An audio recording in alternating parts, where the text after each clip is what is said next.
Let's talk more about the Chinese economy right now. We had some new data today showing just how hard that economy is getting hit on the trade front.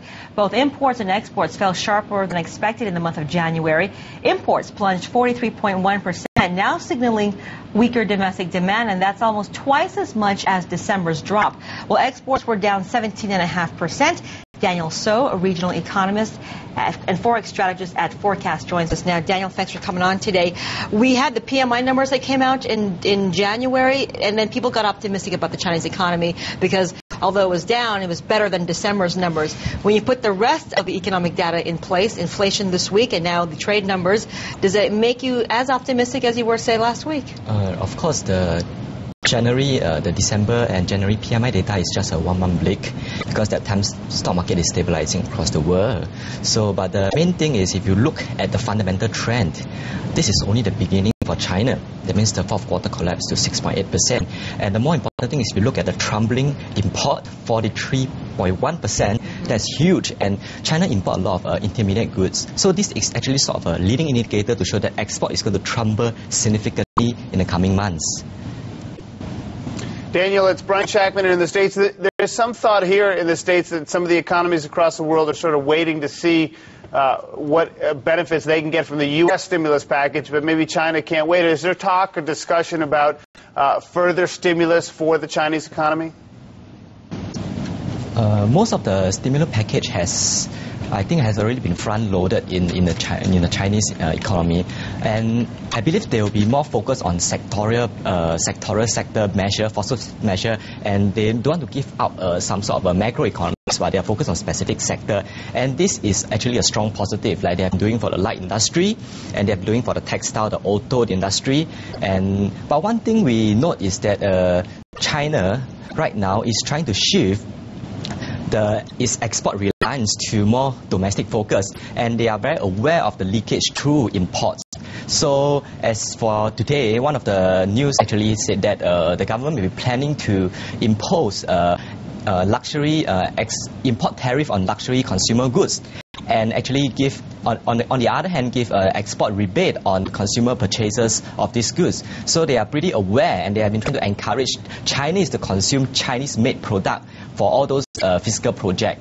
So this is one thing that market should take note of, that at the start of this coming few months, trade surplus may still stay elevated because imports is expected to fall faster than export. But subsequently, China's status will shift from a regional processing hub to one that is importing to meet its own needs. And that's where the downside on imports will be stabilized and export will continue on the declining trend. And that's why we will see a huge correction in China trade and current account surpluses.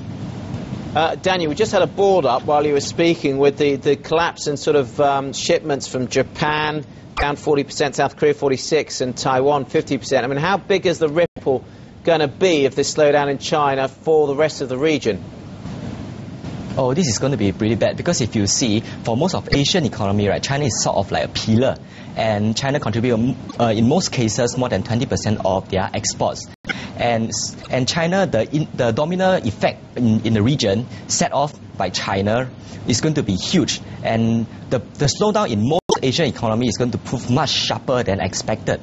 So a lot of market analysts are revising down their forecast significantly. Like suppose South Korea, the government has revised the forecast from around 3% to -2%, and for Taiwan and for a lot of Singapore has been revised to -5%. So they are looking at the risk that because there's for China, in the first place they expect the fiscal stimulus package to work well, but after that they realize that there's some sort of a gap in the policy response. So it may take time for the policy to feed through to the economy. So after assessing all these risks and the huge fallout in China import appetite, the impact on Asia is pretty bad.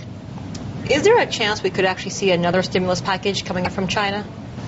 As I said earlier, they will not try to roll out some sort of a macroeconomic package, but they will focus specific forceful measure on the sector itself, specific industry sector.